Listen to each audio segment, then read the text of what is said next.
السلام علیکم ناظرین، ظہیر الدین بابر آپ کی خدمت میں حاضر ہے۔ ناظرین، پاکستان کی جو معاشی مشکلات ہیں، قرضوں سے نجات ہے، عام آدمی کی زندگی کو بہتر بنانا ہے، وہ کس طرح سے ہوگا، اس حوالے سے مختلف تجاویز سامنے آتی رہتی ہیں۔ معاشی ماہرین بھی بتاتے ہیں کہ کیا کرنا چاہیے، کیا ہونا چاہیے۔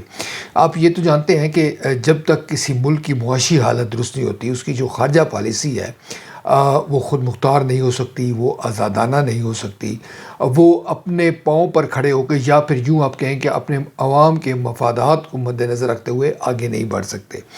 آج کے پروگرام میں بات کریں گے جو مفتیٰ اسماعیل ہے، اگرچہ ان کا ایک مختلف جماعت سے تعلق ہے، یعنی مسلم لیگ نون کے وہ وفاقی وزیر رہے ہیں، مگر اب وہ ایک الگ جماعت کو ریپرزینٹ کر رہے ہیں۔ انہوں نے کچھ تجاویز دی ہیں، اس حوالے سے مزید ہم اپنی جو آراء ہیں وہ بھی آپ کے سامنے رکھیں گے۔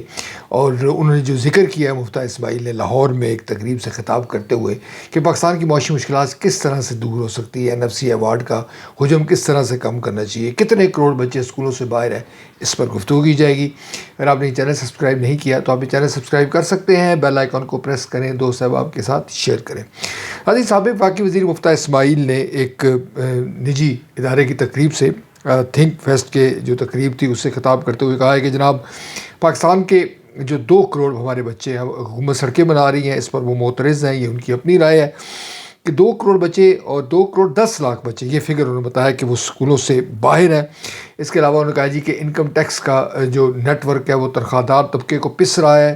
یہ یقینی طور پہ یہ بات درست ہے، اور خود جو وفاقی وزیر ہیں ہمارے وہ بھی یہ بات تسلیم کر چکے ہیں کہ تنخواہ دار طبقہ ٹیکس دیتا ہے۔ اب آپ کے ذہن میں یہ سوال ہوگا کہ وہ کس طرح سے ٹیکس دیتا ہے، تو اس کی بنیادی وجہ یہ ہے کہ ان کی تنخواہ سے ٹیکس کٹ جاتا ہے۔ ہو سکتا ہے کہ اگر آپ ان کو آپشن دیں، یعنی کہ جو ہمارے تنخواہ دار طبقے کو بھی آپشن دیں تو وہ بھی ٹیکس نہ دے، جیسے کہ ہمارے سرمایہ دار نہیں دے رہے، دیگر جو طبقات ہیں وہ نہیں دیتے، لہذا جو تنخواہ دار طبقہ ہے سب سے زیادہ وہ ٹیکس دے رہا ہے۔ پھر انہوں نے یہ بھی کہا کہ NFC کا جو ہے وہ کم کرے، اس کو جو رقم ہے اس کی کم کریں، لوکل باڈی سسٹم کو مضبوط کریں۔ یہ ہم اس پلیٹ فارم پر بارہا ذکر کر چکے ہیں کہ کسی بھی جمہوریت میں، دنیا کی کوئی بھی جو جمہوریت ہے، اس میں جو صحیح جمہوریت ہے یا جمہوری نظام جہاں پہ رائج ہے، وہاں پر لوکل باڈی سسٹم کے بغیر بات کرنا ہی کچھ عجیب سا لگتا ہے۔ یعنی کہ بنیادی جو لوگوں کا حق ہے کہ وہ گراس روٹ لیول پر جو حکمرانی ہو، اگر وہ وہاں پہ نہیں ہے تو وہ جمہوریت نہیں ہے۔ یہ بھی انہوں نے کہا کہ مفتیٰ اسماعیل نے کہ جناب لوکل باڈی سسٹم ہونا چاہیے، یا پھر انہوں نے یہ کہا کہ جو نئے صوبے ہیں وہ بنانے چاہیے۔ ہمارے پاس جو مختلف ذرائع سے جو اطلاعات ہیں اس کے مطابق جو پاکستان پیپلز پارٹی اور مسلم لیگ نون دونوں نہیں چاہتی کہ نئے صوبے بنے۔ اس سے آپ جانتے ہیں کہ اگر سندھ میں نئے صوبے بنیں گے تو پیپلز پارٹی کی جو اتھارٹی ہے یا ان کا جو ان کی جو گرپ ہے سندھ میں وہ کم ہو سکتی ہے۔ اس طرح پنجاب کا معاملہ بھی ہے کہ جنوبی پنجاب کا جو صوبہ بن جاتا ہے، بہاولپور بن جاتا ہے، ہزارہ بن جاتا ہے، تو اس سے یقینی طور پر ایک بات کا خطرہ موجود ہے کہ جو مسلم لیگ نون ہے اس کا جو اقتدار ہے یا اس کی جو پورے صوبوں پہ گرپ ہے وہ کمزور ہو۔ یوں دونوں جو جماعتیں ہیں وہ معترض ہیں۔ جو خیبر پختونخوا کے حد تک ہم کہہ سکتے ہیں، بلوچستان میں تو بلوچستان کی صحیح زیادہ نہیں ہے، اس میں کوئی بات زیادہ ہم کر نہیں سکتے۔ اگر آپ صوبے بنا دیں گے تو اس میں کوئی فرق نہیں پڑے گا، مگر یہ جو 2 بڑے صوبے ہیں بالخصوص پنجاب اور سندھ، یہاں پر جو سیاسی قوتیں، جو نمائندہ سیاسی قوتیں ہیں وہ اس پر معترض ہیں۔ ناظرین، اب جو مسائل ہیں اس کے علاوہ کیا مسائل کا حل ہو سکتا ہے؟ یقیناً اس حوالے سے جو ٹیکس نظام میں اصلاحات ہے ان کی بڑی ضرورت ہے۔ یہ ایک ہماری جو ریسرچ ہے اس کے مطابق جو ٹیکس نیٹ ورک کو وسیع کیا جائے، یہ بات مفتیٰ اسماعیل بھی کہ ہم بھی کہہ رہے ہیں کہ تنخواہ دار طبقے پر جو ہے وہ بوجھ نہ ڈالا جائے۔ زراعت اور ریئل اسٹیٹ اور بڑے تاجروں کو مؤثر انداز میں ٹیکس نیٹ پہ لایا جائے۔ ہمارے یہاں یہ تاثر عام ہے کہ جو بڑے تاجر ہیں وہ ٹیکس نہیں دیتے، جو بڑے جو جاگیردار ہیں وہ ٹیکس نہیں دیتے، اور ان کی جو خبریں ہیں وہ وقتاً فوقتاً میڈیا میں لگتی رہتی ہے۔ اس کے حوالے سے حکومت کو جو ہے وہ انیشیٹو اٹھانا پڑے گا۔ کرپشن کا خاتمہ، ہمارے یہاں جو نظام میں جو کرپشن ہے ناظرین، بدعنوانی ہے۔ اب تو جو IMF کی رپورٹ تھی اس میں آپ کو پتہ چل ہی گیا ہوگا کہ انہوں نے وفاقی حکومت تک اعتراض کیا ہے، اور IMF کی رپورٹ نے کو پابند کیا تھا وفاقی حکومت کو کہ یہ رپورٹ جو ان کی رپورٹ ہے وہ شائع کی جائے، بصورت دیگر وہ قرض نہیں دیں گے۔ یوں انہوں نے ایک دباؤ ڈال کے حکومت سے کہا، اور اس میں یہ ثابت ہو گیا کہ جناب ہمارے ہاں جو سرکاری ادارے ہیں ان میں کرپشن ہے۔ نیب اور جو ہمارے FIA کے اور دیگر جو ادارے ہیں ان کو بھی اثر رسوخ سے آزاد کرنے کی ضرورت ہے، یعنی وہ آزادانہ طور پر کام کریں، اس بات کی بھی بہت زیادہ ضرورت ہے۔ سرکاری خریداری جو کی جاتی ہے اور جو ترقیاتی منصوبے ہیں اس جو ڈیجیٹل نظام نافذ کیا جائے. مثال کے طور پر اگر ہمارے راولپنڈی کے اندر کوئی پروجیکٹ بن رہا ہے تو اگر اس کو بتایا جائے، مثال کے طور پر جو کچہری چوک کے اندر جو بن رہا ہے، جو سڑکیں کو بن رہی ہیں، تو بتایا جائے کہ یہ جناب تخمینہ ہے، یہ ٹھیکیدار نے کام کیا، اور تمام چیزیں وہ انٹرنیٹ پہ موجود ہو، عام آدمی تک اگر اس کی ایکسیس ہو تو اس میں بھی کرپشن کا خاتمہ ہو سکتا ہے. مگر آپ جانتے ہیں کہ ہمارے یہاں ایسا نہیں ہے.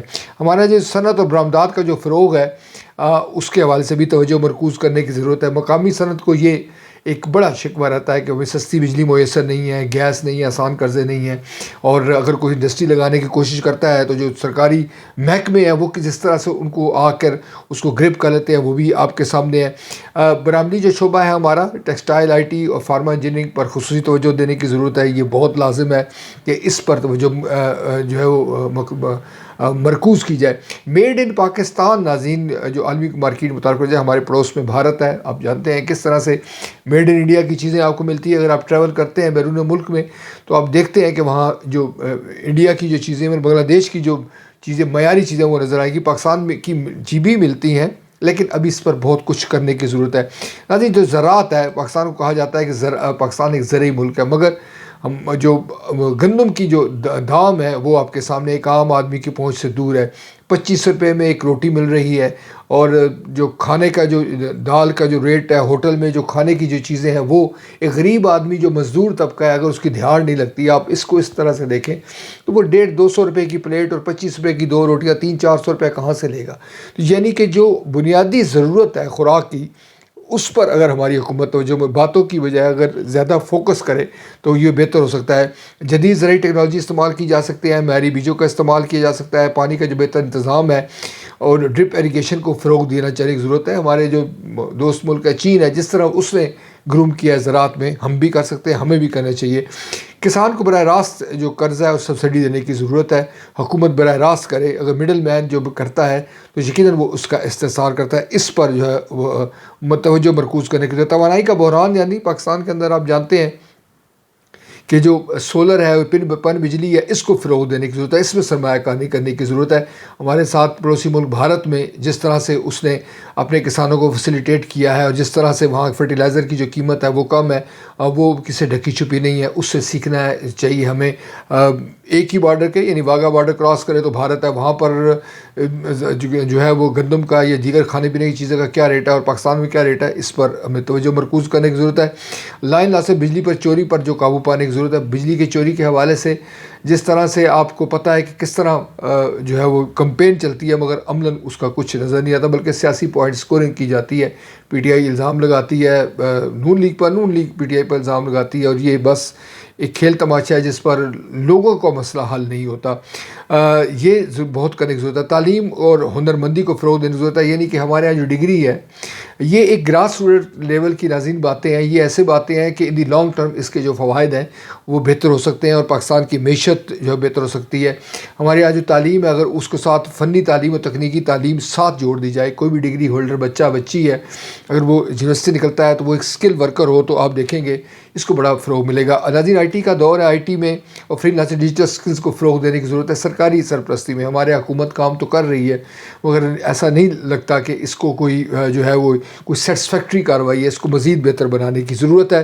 تعلیمی کو مارکیٹ سے مانگ کیا جائے، یعنی یہ بات بڑی امپورٹنٹ بات ہے کہ ہمارے ہاں جو ڈگری ہولڈر بچے ہیں کیا وہ مارکیٹ میں کھپ سکتے ہیں. کیا ایک ڈگری ہولڈر بچہ یا بچی جب نکلتا ہے تو کیا مارکیٹ میں اس کی ڈیمانڈ ہے؟ یہ ایک بڑا سوال ہے اور یقیناً اس سوال کا جو جواب ہے وہ اس بات میں نہیں ہے. سیاسی استحکام میں نازی ہونا چاہیے اور پالیسی کو تسلسل.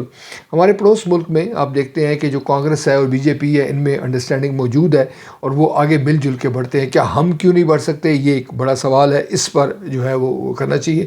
ایسا نہیں ہونا چاہیے کہ یہ مسلم لیگ نون کی پالیسی ہے، یہ پی ٹی آئی کی پالیسی ہے، یہ پیپلز پارٹی کی پالیسی ہے، بلکہ پالیسیوں کو جو ہے وہ آگے بڑھانے کی ضرورت ہے.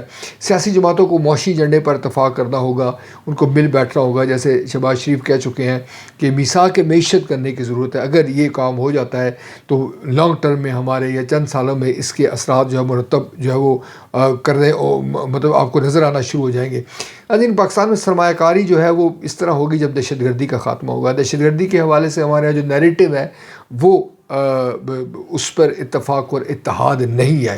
پاکستان تحریک انصاف کچھ کہہ رہی ہے، ہماری جو حکومت ہے وفاقی کچھ کہہ رہی ہے، ہمارے قومی انسٹیٹیوشن وہ ایک اپنی زمینی حقائق کی روشنی میں وہ رائے رکھتے ہیں۔ یہ اس پر ہمیں جو ہے اتفاق و اتحاد پیدا کرنے کی ضرورت ہے۔ ایک دوسرے کو اگر ہم تنقید کا نشانہ بنائیں گے تو یقیناً ایسے مسائل حل نہیں ہوگے۔ سی پیک ناظرین ایک بڑا امپورٹنٹ ہے اور علاقائی تجارت کو ہم فروغ دے سکتے ہیں۔ آپ کے علم میں ہوگا کہ پاکستان کا جو جغرافیہ ہے وہ اس بات کا متقاضی ہے کہ پاکستان کا جو پڑوسی ملکوں کے ساتھ تجارت کو فروغ دیا جائے۔ اچھا، یہ ایک بڑا سوال آپ اٹھا سکتے ہیں کہ پاکستان کے جو پڑوسی ممالک کے ساتھ تعلقات اچھے نہیں ہیں۔